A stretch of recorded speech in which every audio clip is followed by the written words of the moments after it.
20 yanvar hadisələri Azərbaycan xalqının tarixində həm faciə, həm də qəhrəmanlıq səhifəsi kimi yadda qalıb. 36 il əvvəl vətəninin azadlığı, xalqının şərəf və ləyaqəti uğrunda ayağa qalxan mərd oğul və qızlarımız həmin qanlı gecədə şəhidlik zirvəsinə ucaldılar. Azərbaycan xalqı müstəqillik yolunda ilk şəhidlərini verdi. Sovet qoşunlarının törətdiyi bu qırğın xalqımızın iradəsini qıra bilmədi.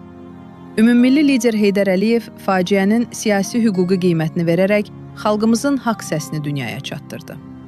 Bugün Prezident İlham Əliyev şəhidlərimizin xatirəsini yad etmək üçün Şəhidlər Xiyabanına səfər edib.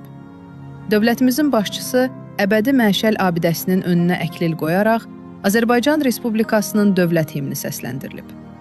Prezidentin iştirakı ilə keçirilən mərasimdə şəhidlərimizin qəhrəmanlığı və fədakarlığı bir daha yad edilib.